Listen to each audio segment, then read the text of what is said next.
Hello, Seamus.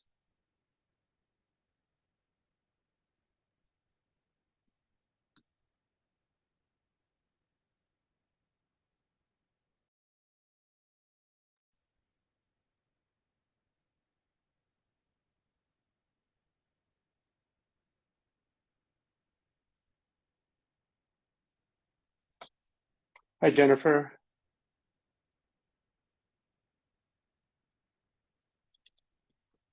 Oh, just realized I was muted. How's it going? Good, I can hear you. Hi. Hello, I have Seamus. How you no doing? I have no idea what it says Shamus. I'm gonna have to play around here. I don't know who Shamus is. I'm Nikki Davis, but hi, I'll I'll Hi, I'll fix Nikki. this. Maybe somebody else was using That's so funny. I heard you say hi Shamus. I was like, oh, what an interesting name. Who's that? And then I look around, I'm like, oh, it's me. That's so Okay. strange. I wonder how that happened. I don't know, Zoom and yeah, there's this computer gets a lot of use, so yeah, maybe Okay. maybe maybe my kiddo was playing around, who knows. That's hilarious. Oh, there is a Shamus. Look, Oh, hello, am Seamus. I Seamus? that's so So the funny thing happened. I was on this Never Search Alone product call the other day, and I brought up your call, and I just copied the link from my calendar invite, which was your link that you put on my oh calendar, but it was my link. And so I think like 12 or 13 people like signed up to my calendar invite link for your thing. So that's what here it we are. was. I was like, I don't know who this is, but it was you. Yes, yes, we were That's both good in a product call. affiliate attribution there. That's right. Uh, I'm finding so much value from this call. So happy to I contribute. appreciate that. That's awesome. Well, thanks for sharing it out there with folks. Hello, Dave, Hervé, Hey Jaime, guys. Leo. Hello. By the way, was did anyone join Garov's session earlier today? Yeah, I Yeah, Oh, it was okay, did. great. awesome. It Yeah, Really what was were good. your great. Thank thoughts? you. Would love any feedback. It was great. He's great. Yeah, I like I thought it his was very methodology and his structure, and I like how he's thinking outside of the box in ways of using LinkedIn, which they're common yeah, sense, but they're not common knowledge. yeah. And they work because I actually used it while I was on the call with him, and I got a response. It wasn't quite the response I wanted because the job was not based on my geographic location. And I Yeah. tried to pitch my flexibility in terms of travel. So I'm still waiting, but the person that I reached out to responded within 2 minutes, which is probably the fastest response I've ever gotten. That's awesome. I'm glad that that worked out. You know, yeah, I've known Garo for a long time, and we recently reconnected. And it's I think he has a program that sort of complements um, the Never Search Alone program pretty well. Like I said, there's no one single way to do it, and people have different experiences and bring different things to the table or perspectives, and when you kind of have a sampling of sort of methodologies or playbooks that you can choose from, you can really tailor that to your own strengths or style. So I'm glad that some of you had a chance to jump on and found it valuable. Um, there's a lot of Seamus. Am I pronouncing your name correctly? yeah, Shamus, Seamus. Yeah, that's right, Seamus. Seamus. A lot of Seamuses out there. That's awesome. I appreciate you sharing it. Um, just a show of hands, how many first timers here to this session or this week? Okay, awesome, awesome. I'll just give a quick background because I don't want to spend too much on it. But I've been moderating going on 9 months ago. I started moderating two Never Search Alone JSCs. Uh, they've since folks have moved on. Thank God. It's a tough market out there. But my background's in software product development. But 10 years ago, I made a pivot into recruiting. For the past 11 years or so, I've been doing really high touch recruiting as a third party recruiter, running my own boutique consulting, or my own boutique recruiting firm, mostly for venture backed startups and growth companies. I'm here in Utah. Most of my clients have been mid Mountain West and West Coast. And so I'm doing this as just a way to kind of give back. I think what I've found is that the whole recruiting process, interview process, is largely a black box, and I've learned this through my experience with the JSCs. And so I believe that if I can shine a little bit of light onto the recruiting process, the recruiting mindset, psychology, the right information, the right time for a job seeker can really help them tremendously in terms of managing expectations, kind of understanding what goes on behind the scenes, and then also sort of how to adapt and sort of manage their time more effectively, and partnering with recruiters and sort of that whole thing. So that's the whole premise of this. I don't really have a format or structure really. I don't really prepare for these. This is really just for largely just Q&A. So I ask folks to come and bring any challenges, any questions as it relates to recruiting, as it relates to the job search process or the interview process, hiring mindset, how to work with a recruiter. So anything sort of under that scope is fair game. And so I try to make this interactive. So I bring my experience, and I hope that other folks can shed some light as well as we start to dig into more topics. So anyway, that's me. I usually schedule about half an hour. I usually go over a little bit more than half an hour, but I try to make this sort of effective and efficient. And really, the time is for you guys. And then I do this every week. So if you registered, which I assume you did, if you got the link, you'll get a reminder email once a week. And then I post it in the NSA Slack random channel as well. All right, cool. So that's my quick intro. I'm going to put a link in the chat here in the Zoom chat. If you'd like to post your questions, there's an online question board, so feel free to do that, or just go old school and unmute and holler out the question, and we'll work with that. Cool. It looks like we got a good group here today. Awesome. Seamus. Well, first of all, if we were on the product call earlier and you guys followed my link and your name is showing up as Seamus, Eric, maybe you could post the link to actually sign up so that people get yes. Okay. your invites next time, because you're tagged on my personal Gmail calendar invite accidentally. So PSA there. But the question I have is in the session earlier today with, was it Garl? He was talking about, and this is advice that I've heard elsewhere, that you need to, when you identify an organization you want to work for, and maybe there's a job posted for that, you want to sort of triangulate and connect with recruiters there, connect with leadership there, find multiple points of access to people in that organization to sort of boost your profile. And as a recruiter, how much does that matter to you? And are you influenced by by referral, internal referrals, or and what advice do you have based on that sort of strategy? Yeah. So I think one thing I should share is that just to give a little bit of perspective on kind of the landscape right now. As many of you know, it could be a pretty tough job market right now, particularly in tech. And what you're seeing is just an abundance of great talent out there. And what you might not be seeing is on the employer side, a lot of companies have sort of slimmed down their internal recruiting teams. And so these recruiters are dealing with, in some cases, like the work of 4 other recruiters is now in the work, is now in the hands of one recruiter. And so what that means is that they have a lot less time to deal with sort of the onslaught of inbound applications. And so a lot of these recruiters are looking for ways that they can almost shortcut to get to candidates. So the more you advocate for yourself, either through connecting with recruiters or hiring managers or coming in through a referral, the more you'll get visibility with the recruiters.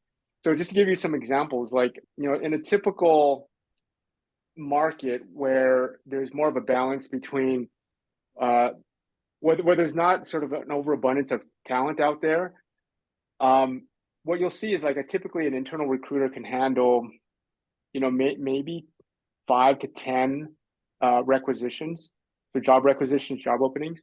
But now what we're seeing is that a lot of these recruiters are dealing with, 15, 20, 25 job requisitions. And so they're completely flooded. And a lot of these requisitions are getting, in some cases, hundreds of applicants.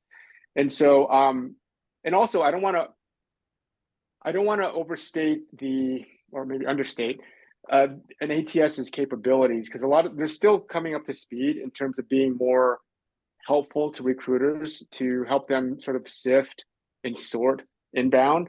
But a lot of times, a lot of these recruiters have just massive stacks of resumes they have to go through. So just to give a bit of context there, Seamus. But in terms of like how you can sort of navigate that is, yeah, go ahead and apply, but don't rely on it.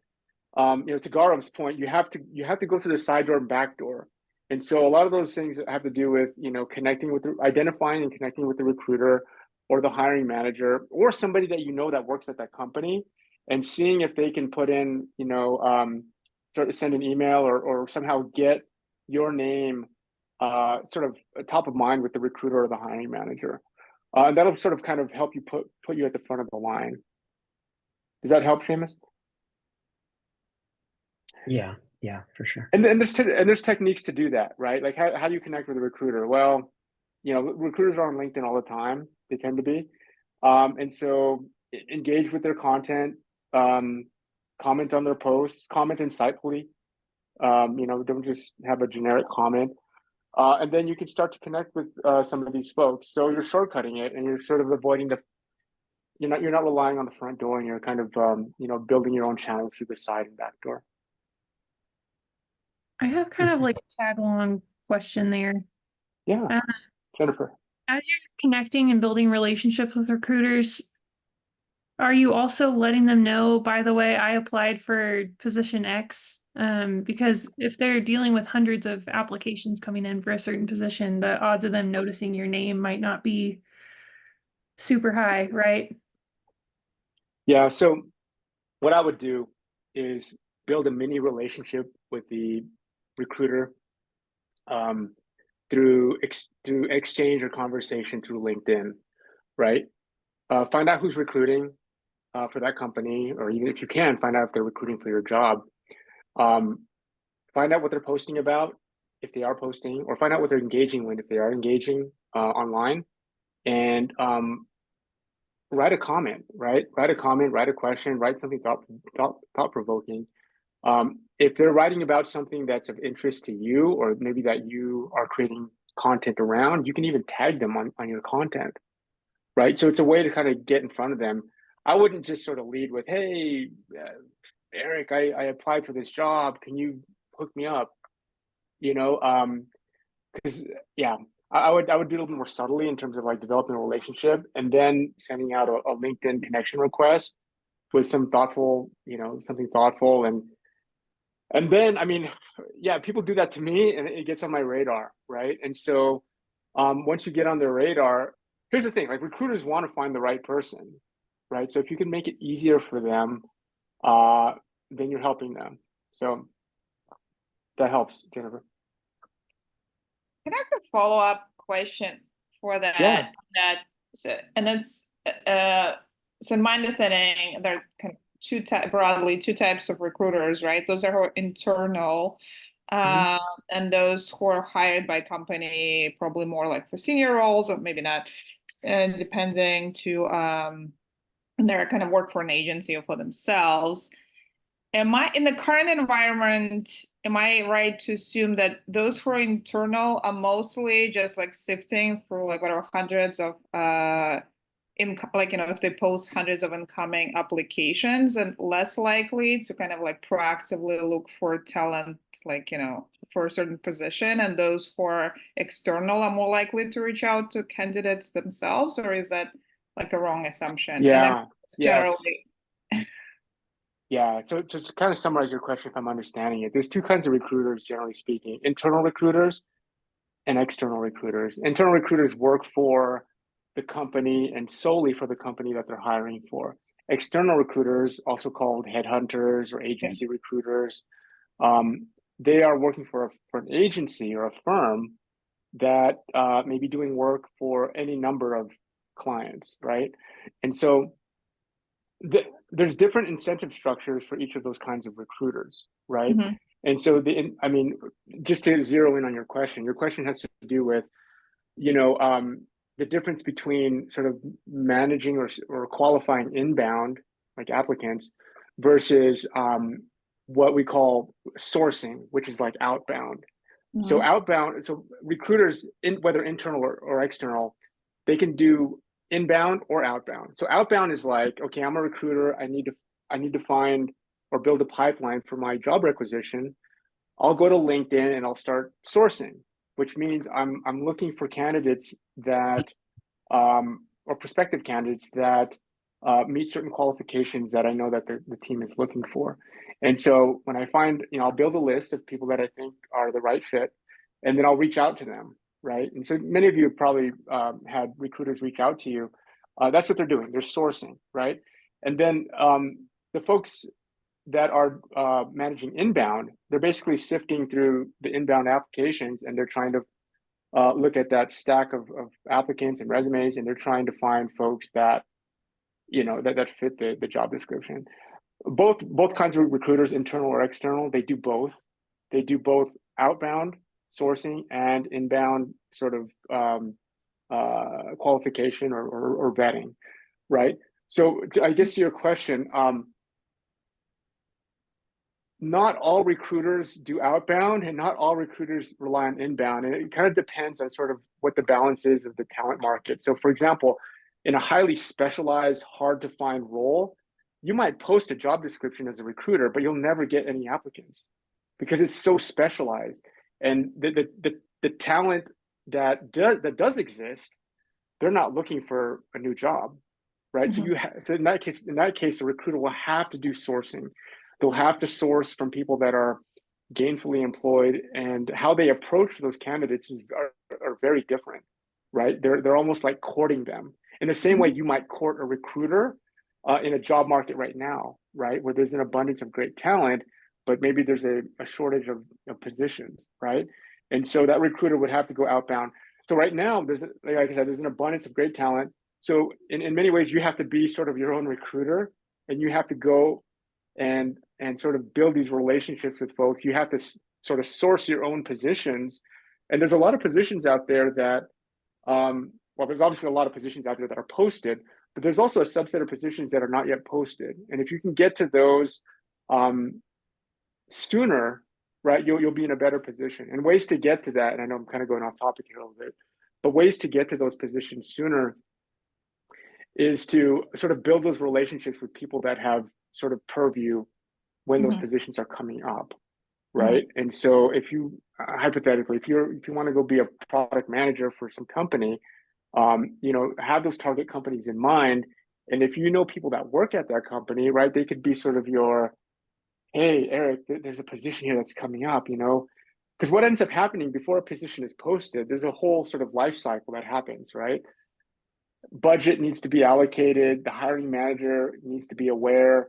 You know, team members may be aware that somebody's leaving, so that'll leave a vacancy. And oftentimes the hiring manager or the team will want to backfill that vacancy. And oftentimes they'll try to backfill that vacancy either with somebody internally or somebody that they know that's in their network. And so once they've exhausted a lot of that, typically, then only then will it get posted. So if you can get out in front of that, that's where a lot of, you know, you can get a lot of action. So I hope that helps, Lisa. No, that helps a lot. And just like a quick follow-up to that. So like, it sounds like one way, and in the current market, like, you know, is just to like identify the like internal recruiters in the companies that you, you know, you'd like to be part of, and build the relationships with them, and maybe external recruiters as well, to an extent that you have an idea of which type of companies they typically recruit for. But if you want to be found in their, to an extent that they do outbound efforts, like any recommendations in terms of like optimizing your LinkedIn profile? And I can say that, you know, we've been working in it in my group, and it hasn't really been clear what's a good LinkedIn profile should look like, both in the eyes of a recruiter and in the eyes of a hiring manager. Because you know, like the level of detail, like the keywords and so on. So if you could like comment a bit on the process of like how a recruiter does that kind of sourcing for LinkedIn? Otherwise, Yeah. So I can answer it by giving my perspective as a recruiter in terms of what's helpful for me and what I look for in a LinkedIn profile. Usually I'll look at a LinkedIn profile. So if I'm sourcing, I'm starting with a LinkedIn profile. That's typically where I'm landing. If I am looking at resumes or applicants, I'll usually land on the resume first, but then very quickly go to their LinkedIn profile. What I expect out of a LinkedIn profile, in ways that you can sort of make it stand out, I like to I like to reference what I refer to as like a beacon strategy, which is using your LinkedIn profile as sort of a billboard or a beacon, right? And it has to be very distinct for what it stands for, what you stand for. If it's muddied by just what you, if there's no cohesive story, right? You could have a very diverse background, right? You could have pivoted, you could have gone into different, different career paths, and that's fine, right? But I think what you need to do is you need to stand for something, right? And a lot of that can be encapsulated in your headline, your even the visual banner that you have on top of your LinkedIn profile, right? Use that to really express what you're about, what you stand for, what you're good at, right? What you're looking for. And some of us call that the candidate market fit statement. You can embody that in your visual banner, right? You can use Canva. It's a free thing for like designing, different kinds of visual assets or presentations and things like that. Use Canva to create a banner. They have templates. It's free. And you can put a lot of copy in there. So it's a really high valued real estate. The next piece is that headline statement, right? That should sort of corroborate what you have up here. And then your about section, right? Your about section is also really valuable real estate. And what I'd recommend in that about section, similar to your about or objective section on your resume, is sort of using that to showcase what you stand for. Again, you can also refer to that as like your candidate market fit statement, and then just some marquee accomplishments, right? And for me, that would be super helpful as a recruiter. If I can look at just the top of your LinkedIn profile and understand who you are, what you stand for, what you're looking for, what's relevant to you, and what's not relevant to you, like for me, that's gold, right? I don't have to go digging and sifting through all your experience. I'd like to, once I'm confident, I have an understanding of what you stand for and how that aligns for what I'm looking for, then I'll go deeper into your LinkedIn profile. So I think just getting that focus tight is really important. The other thing too, in terms of being sort of a beacon to attract, those recruiters or those hiring managers that are going outbound and looking, and you want them to find your LinkedIn profile, is starting to create content and establishing yourself as an authority, right? If you can do that by creating content, posts, short form, long form articles about things that you've worked on or been a part of, any unique perspectives that showcases your ability or your, again, sort of your authority in your space, thought leadership, right? Because that's what I look for when I look at someone's LinkedIn profile. I kind of look at, are they creating any content? And you don't have to be like one of those folks that are like LinkedIn influencers, right? Because that's their job. That's all they do. Yeah. All you need is a few. Like you could 2 or 3 articles or posts, and add that to your featured section, right? And be done with it. Like you don't have to keep writing content, every day, so you don't have to become like a LinkedIn influence, so to speak.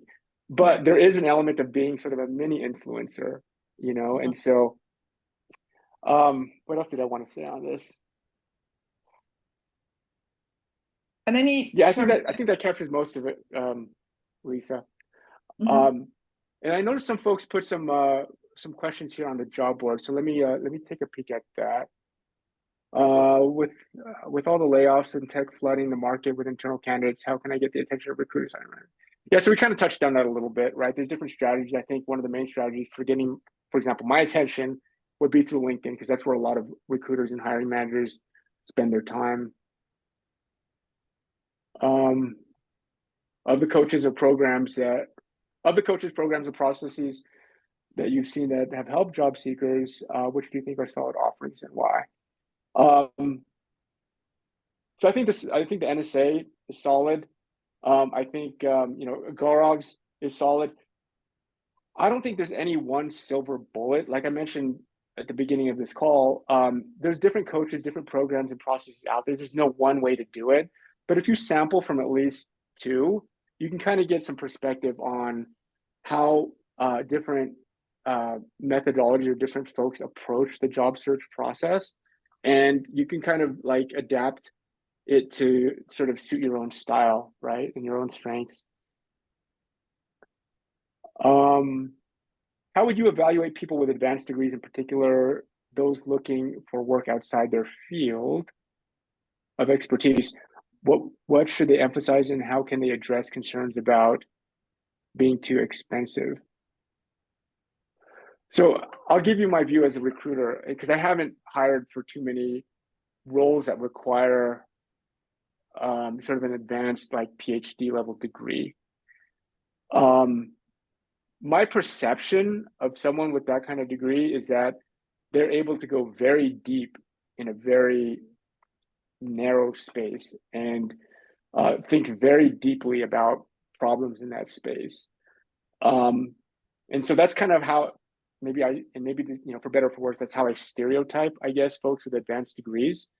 And a lot of the companies I've worked for in terms of recruiting for are startups, where most of them haven't needed that kind of skill or that ability. So if you are looking to go work for an early stage startup where they don't really require sort of PhD level expertise in a certain domain or area, it might be used against you. I don't know. Just a thought there. Can I tell an AI written resume or cover letter? If it's AI written in a poor way with a lousy prompt, I think most people can tell. If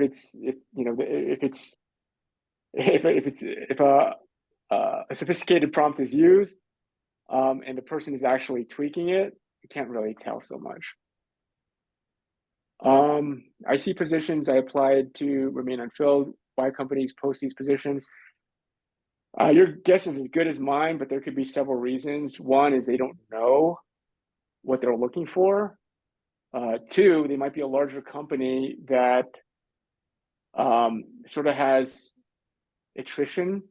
And so those positions or those job postings are sort of evergreen because they're always looking to maintain a pipeline. Because as time goes on, they always have sort of continual attrition. I think I would say those are the two main reasons. I mean, there's probably some nefarious reasons for why companies do this. And you probably have to be suspicious of those if you come across them. If they're trying to sell something, I'm not sure. Could you show us the recruiter's view of LinkedIn and provide any advice on how to improve SEO results in an ATS? So a recruiter's view, and I can't show you that right now, but a recruiter's view of LinkedIn, LinkedIn Recruiter is quite an expensive tool. It's something in order of like $6 or $7,000 per seat per year. And so the view is it has a lot of different search filters and capabilities. There are no gender. I know I've been asked this question before. There are no gender toggles or filters, and there's no race filters. But how can you improve SEO results? So, I mean, that's sort of a game that you can drive yourself nuts over. I mean, there's tools out there you can use to kind of look at the job description and sort of figure out the keywords that you should try to integrate in your resume. Do that once or twice, but I wouldn't spend too much time on that. I mean, the keywords need to be, if you have the right experience, for the most part, they'll find you, right? Right now, there's just an abundance of great talent, so I can see there's a case for being made where you want to spend a little bit more time on the SEO. But again, you're talking about sort of trying to going through the front door.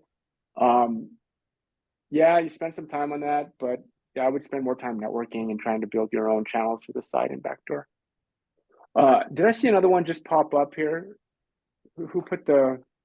I'm kind of mixed up into where I am in terms of the questions. I have a quick question, Sure. Eric, just in terms of timing.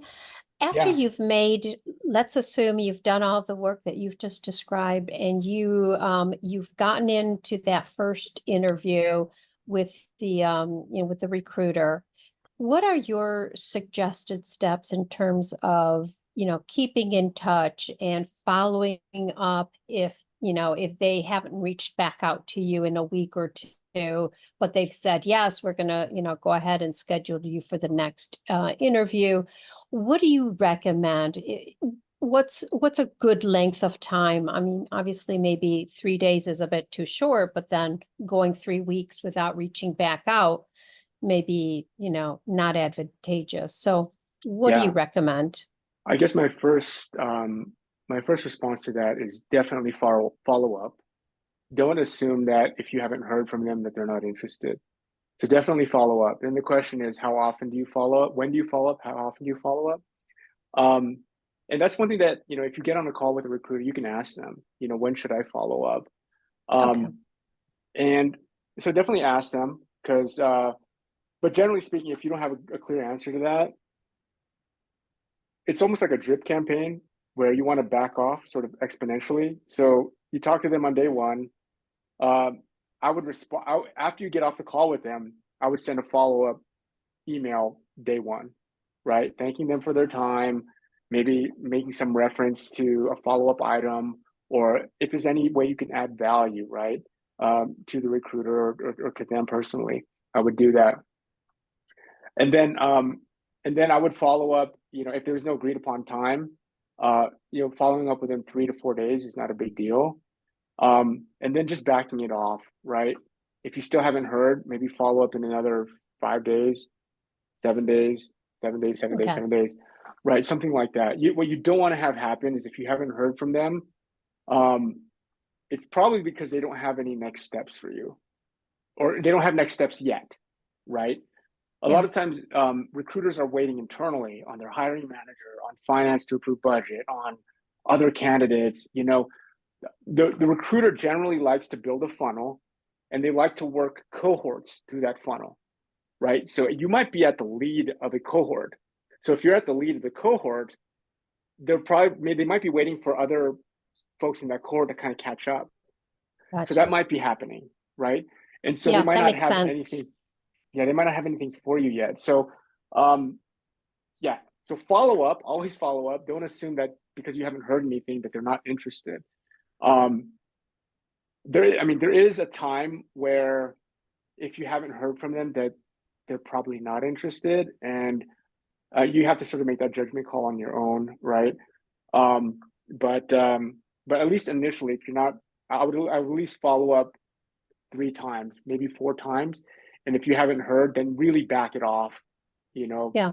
Maybe you follow up in 2 weeks or a month, and at that point, maybe the position's filled, or maybe it's just about building a sustained relationship with that recruiter if you're inclined to.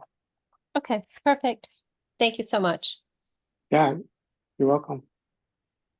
We're at the bottom of the hour here. Any other, Matthew? I see a hand up there. Yeah, I've this last couple of weeks, I think since the last time I was able to attend, I've listened to a couple of programs put on by Glassdoor and other hiring platforms that do a good job of showing empathy to people who are in the job search. I'm wondering, from the recruiting side, are there programs that you listen to that are more aimed at recruiters internally? Do you have like an ongoing conversation or shows that you track that you think speak in a recruiter voice to other recruiters that we might want to listen to ourselves to get a better sense of your context? That's an interesting question. I've never had a question like that. I'm part of like a few LinkedIn groups. I don't know them off the top of my head. Mhm. I'm also part of like a few Facebook groups. And sometimes when I'm scrolling, like some content will come up to me, but there isn't anything that I'm sort of actively engaged with on a day-to-day basis. You know, yeah, let me think about that a little bit more. Maybe I can put something in the follow-up emails that I send out. Sure. Yeah, it'd be great to know if there are things that you consume for a more collegial feel. Here, you're doing, I think, a great thing for us by being willing to be like the recruiter on the spot. But that's a lot different than if you were talking with a room of other people who are also professional recruiters. Yeah, that's fair. And I think, I think part of what I think you're getting at is trying to get closer to the mindset of recruiters. Is that fair? To maybe being part of these groups where you can kind of be a fly on the wall, or maybe pick some of their brains, or maybe network or connect with them. Or just is that learn, fair? just learn what it's Yeah, those things that you don't know. It's like being a traveler to a new area. The moment that you get yeah, off the plane, you know the least that you're ever gonna know in that new context. yeah, yeah, yeah. That's interesting. Let me see if I can dig some stuff up, and I'll just keep an eye out on the emails that go out. Dave, I see a hand up. Yeah, thank you. I did post this on the board, so you can disregard that. But you mentioned kind of the two-way, the two ways that a candidate can be found, or that you can find someone, right? Either we're reaching out or you're sourcing and looking on LinkedIn, Yeah, right? And I guess the question is trying to give yourself the best opportunity to be found on LinkedIn, other than the job description itself. Where would you source the best keywords for whatever someone's role is that they're targeting?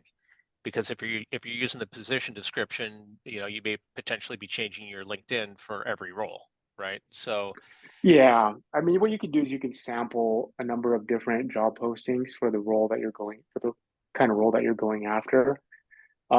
You definitely don't want to be in a position where you're trying to customize your LinkedIn profile for every job position. That's just untenable, right? But you should be able to customize your LinkedIn profile for the kind of role that you're going after, whether you're a senior designer or whatnot, right? I would suggest spending some time customizing your resume, primarily that top part, the about section, for each position you're going after. Again, sort of make sure that your candidate market fit statement is aligned with the job description or the job that you're applying to, and then just tailoring those marquee career accomplishments to make sure that they align, because that's really valuable real estate at the top of the resume. That's eye catching, right, for the audience. So I hope that answers your question, Dave. Was there more to it? no, that's good. I think what I'm taking away from that is, if I took 10 to 20 similar positions that I might be targeting and do a word cloud on all of them, right? That Yeah, might do it for me, right? yeah, yeah, yeah. And one thing I would recommend too is just, and I see this way too much in resumes, is just too many superlatives, right?